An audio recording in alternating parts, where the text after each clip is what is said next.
तो एक बार रहीमदास जी गोवर्धन में श्रीनाथ जी का दर्शन करने गए।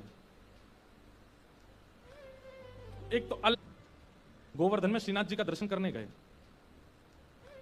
एक तो अल्हड़ भेष में रहते थे, ऊपर से इनके किसी कारण से इनको मंदिर में नहीं घुसने दिया, और जैसे ही मंदिर में घुसने लगे तो लोगों ने इनको धक्का दे दिया। कहां घुसे चले जा रहे हो, यहां पर विजातियों का प्रवेश नहीं है और तुम्हारे जैसों का तो बिल्कुल प्रवेश नहीं है। रहीम जी को इतना क्रोध आया, ठाकुर जी को ही सुनाने लगे बाहर बैठ करके। बोले आप कैसे परमात्मा हो, कैसे स्वामी हो, कैसे भगवान हो, इतनी दूर से मैं चल करके आया और आप मुझे दर्शन नहीं दे रहे हो, लोगों के द्वारा मुझे बाहर करवा रहे हो। इतने क्रोध में आ गए श्री रहीम जी। ठाकुर जी भीतर खड़े खड़े उनको पसीना आने लगा, बाहर खड़े खड़े रहीम जी गुस्सा कर रहे हैं। गुसाई जी भोग लेकर के गए, ठाकुर जी बोले हमको नहीं पाना। ठाकुर जी कुछ और बना के ले आऊं, ठाकुर जी बोले हमको वो भी नहीं पाना। गुसाई जी को लगा ठाकुर जी बहुत नाराज हैं, 56 भोग बनाओ। 56 भोग लेकर के गए, ठाकुर जी बोले बिल्कुल नहीं पाना, हमारा मन नहीं है। स्पष्ट ठाकुर जी बता भी नहीं रहे कि बात क्या है, लेकिन जो जो गुसाई जी प्रस्तुत कर रहे हैं सबके लिए मना करते जा रहे, मुझे नहीं पाना। अंत में गुसाई जी ने कहा, बोले जय जय, कोई अपराध बना हमसे? ठाकुर जी मुंह फुला के बैठे हैं, कुछ नहीं बोले। बोले मैं क्यों बताऊं? गुसाई जी समझ गए, बोले कि ओहो कोई अपराध ही बना है। तुरंत सबको बुलाया, बोले भैया आज किसी का अपमान किया, किसी का अपराध किया, कुछ हुआ था क्या दिन भर में? तब द्वारपालों ने बताया, बोले महाराज आज एक आया था, वो विजातीय था, उसके वस्त्र भी अच्छे नहीं थे, वो देखने में भी अजीब सा लगा, हमको लगा मंदिर में जाकर उपद्रव करेगा, इसलिए हमने घुसने नहीं दिया, हमने उसको निकाल दिया। गुसाई जी समझ गए, बोले ओहो उसी के लिए ठाकुर जी ऐसे हो रहे हैं। निश्चित ही ठाकुर जी का कोई परम भक्त है और उसको ठाकुर जी, वो ठाकुर जी का दर्शन करने नहीं आया था, ठाकुर जी ने उसको देखने के लिए बुलाया था, ठाकुर जी देखना चाहते थे और तुमने उसको यहां से बाहर कर दिया। अब एक काम करो, बोले क्या, सुंदर प्रसाद बनाओ, प्रसाद बना करके सिद्ध करके, वो यहीं कहीं बैठे होंगे, ज्यादा दूर गए नहीं होंगे, उनको लेके आओ। मंदिर में प्रसाद सिद्ध हो रहा था रहीम जी को प्रसन्न करने के लिए, लेकिन ठाकुर जी इतने व्याकुल हो गए, बोले अभी तो चूल्हा जलाएंगे, कढ़ाई धरेंगे, तब कुछ बनाएंगे, तब तक रहीम जी वृंदावन पहुंच जाएंगे। इतने में ठाकुर जी ने क्या किया, ठाकुर जी के सामने जो सोने की थाल में प्रसाद रखा था, ठाकुर जी ने वो थाल उठाया बड़ा सा और अपने कंधे पर रखा, खुद ही चले गए, स्वयं ही चले गए। यहां रहीम जी गोविंद कुंड पर बैठे थे, खूब गुस्सा हो रहे थे, ठाकुर जी को भली बुरी सुना रहे थे। लेकिन जैसे ही देखा गिरिराज पर्वत से उतरते हुए श्याम सुंदर आ रहे हैं, और झांकी कैसी है, कटिकाचनी पहनी है, मोरपुच्छ पहना है, जो स्वरूप ठाकुर जी का ऐसा रहता है, हाथ में वंशी लेकर के, और ठाकुर जी यहाँ कंधे पर विशाल थाल लेकर के ऐसे उसको संभालते हुए ठाकुर जी आ रहे हैं। आहा, रहीम जी के लिए रहीम दास जी ने उसी समय ठाकुर जी की छवि का वर्णन किया, बहुत सुंदर। क्या वर्णन करते हैं, कैसे लग रहे हैं श्याम सुंदर? आहा,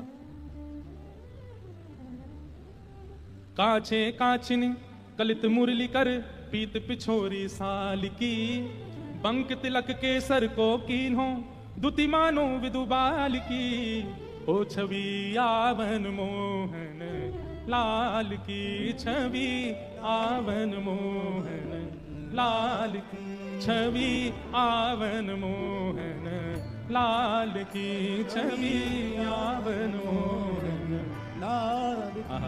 हाँ काछे काछ निकलित मुरली कर, पीत पिछोरी साल की, बंक तिलक के सर को कीन्हो, दुति मानो विदुबाल की, हो छवि आवन मोहन। अरे मोय कोई वेद ध्वनि ब्रज में सुनावे तो मेरे कान इतने रीझे ना आए, लेकिन कोई प्रेम आसक्त है करके मुझको घोरी घोरी गारी सुनावे तो मैं तो वहां के सामने प्रकट रह जाऊं।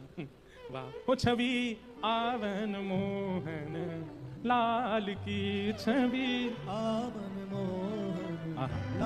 और थाल सामने रख करके ठाकुर जी वहां से अंतर ध्यान हो गए, लेकिन रहीमदास जी की स्थिति ऐसी, वो तो उसी छवि में छके हुए बैठे हैं, थाल सामने रखा है। इतने में गुसाई जी अपने असंख्य सेवकों के साथ खूब सारा प्रसाद बना करके लाए। रहीम जी के पास जैसे पहुंचे तो देखें यहाँ तो पहले से ही थाल रखी, और ये वो थाल है जो श्री जी बाबा की है, श्रीनाथ जी की है। नेत्र बंद हैं। गुसाई जी बोले रहीम जी ये थाल आपके पास आई कैसे?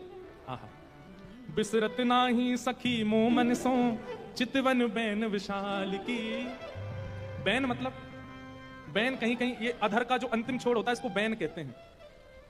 ठाकुर जी के ये कैसे बोले, इतने मधुर हैं कि जब ये ठाकुर जी मुस्काते हैं ना तो वो जो अंतिम छोर है वो इतना प्रिय लगता है ठाकुर जी के मुखमंडल का कि वो मेरे नेत्रों से जा नहीं रहा है।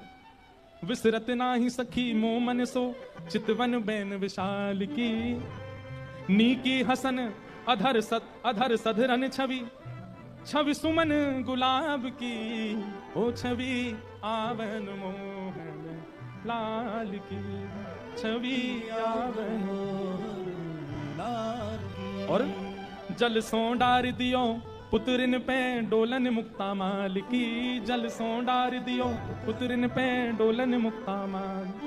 आप मोल बिन मोलन डोले, बोलन मदन गोपाल की। आप मोल बिन मोलन डोलन, बोलन मदन गोपाल की। ये छवि आवन मोहन लाल की, छवि आवन मोहन लाल की। आप मोल बिन मोलन डोलन, बोलन मदन गोपाल की। इतने मूल्यवान श्री ठाकुर जी यहाँ पर बिन मोल की तरह डोल रहे थे, बोल रहे थे, चल रहे थे, बैठे थे। गुसाई जी को बता रहे हैं रहीम जी, इतने मूल्यवान ठाकुर जी यहाँ पर बोल रहे थे, डोल रहे। देखो वो चरण चिन्ह दिख रहे हैं, यहाँ देखो, यहाँ से चंदन की सुगंधी आ रही, यहाँ बैठ गए थे आके और ऐसे मधुर स्वर बोल रहे थे कि अब मैं किसी और को सुनना नहीं चाहता उनके आगे। अरे यह स्वरूप निरखे सोई जाने, अरे जिसने वो स्वरूप देखा होगा, यह स्वरूप निरखे सोई जाने, यही रहीम के हाल की। यह स्वरूप निरखे सोई जाने, यही रहीम के हाल की।